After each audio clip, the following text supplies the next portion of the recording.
আমাদের গেমের মধ্যে কতটা ডেঞ্জারাস সেটা আমাদের গেমে কাউকে বলে বোঝাতে হবে। আমরা অনেক সময় দেখতে পাই হোয়াইট ট্রিপল ফোর স্কিপ করতে গিয়ে ধরা খায়। পরবর্তীতে হোয়াইট ট্রিপল ফোর প্রুভ করে যে সে আসলে হ্যাক ইউজ করে না, নরমাল ভাবে খেলে। যদিও তার উপরে 2-3 বার এলিগেন্ট আছে, তারপর তারা বুঝতে পারে যে আসলে ফ্রি ফায়ারের মধ্যে হ্যাক করে গেম খেলে। কিন্তু এই হ্যাকার সাথে কি শেষ পর্যন্ত বিটুকে 1 ভার্সেস 1 জিততে পেরেছিল? যেমন হোয়াইট ট্রিপল ফোর 1 সেকেন্ডের জন্য মাথা বের করতে দেয় না, বিটুকেও সেম যদি হোয়াইট ট্রিপল ফোর ছোট একটা মিস্টেক করে তাকে সাথে সাথে ডাউন করে দিল। আমাদের ফ্রি ফায়ারে বিটুকে ভার্সেস হোয়াইট ট্রিপল ফোর এর মধ্যে একটা ডেঞ্জারাস ম্যাচ এমন ছিল, এই ম্যাচটির মধ্যে কে উইন হবে বা কে জিতবে কেউ জানতো না। তো এই ডেঞ্জারাস কাস্টম ম্যাচটির মধ্যে প্রথম রাউন্ডে হোয়াইট ট্রিপল ফোর জিতে, সেকেন্ড রাউন্ডে উইন হয় বিটুকে, এবং থার্ড রাউন্ডে বিটুকে হোয়াইট ট্রিপল ফোর কে মেরে দেয়। দুইটাকে ডেজার্ট দিয়ে মারে এবং বিটুকের কনফিডেন্স এই জায়গায় বেড়ে যায়। শেষ পর্যন্ত ম্যাচটা কি পর্যন্ত গিয়েছিল তোমরা কি জানো?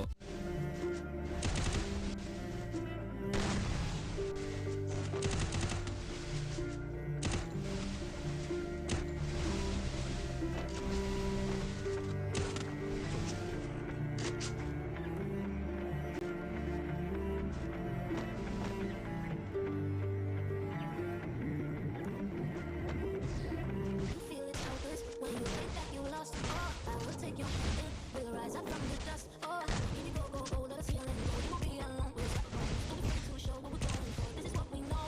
Feel it coming to life, still breathing. Stand up, everybody, it's gonna see. কিন্তু শুরু থেকে বিটুকে অনেক বেশি পিছিয়ে ছিল, কিন্তু পরবর্তীতে সে অ্যাডাব্লুম নেওয়ার পরে নতুন করে ম্যাচটির মধ্যে আবার কামব্যাক করে। পরবর্তীতে হোয়াইট ট্রিপল ফোর সাথে প্রত্যেকটা ম্যাচে সে জিতে। তবে ফাইনাল রাউন্ডে আসলে কে জিতে, বিটুকে নাকি হোয়াইট ট্রিপল ফোর, সেটা দেখানো হয়। এমন হতে পারে দুজনের প্রতি রেসপেক্ট রেখে খেলাটা দেখানো হয় না সম্পূর্ণ। তোমরা কি মনে করো একদম ফাইনাল রাউন্ডে কে জিততে পারে? নাম্বার 2, রাস্টার ভার্সেস বিটুকে লেজেন্ড। রাস্টার কথা সবাই জানো, ইন্ডিয়া সার্ভারের মোবাইলের মধ্যে সবথেকে বেস্ট প্লেয়ার। এই গেম প্লেটা যখন হয় তখন বিটুকে ভার্সেস রাস্টার মধ্যে একটা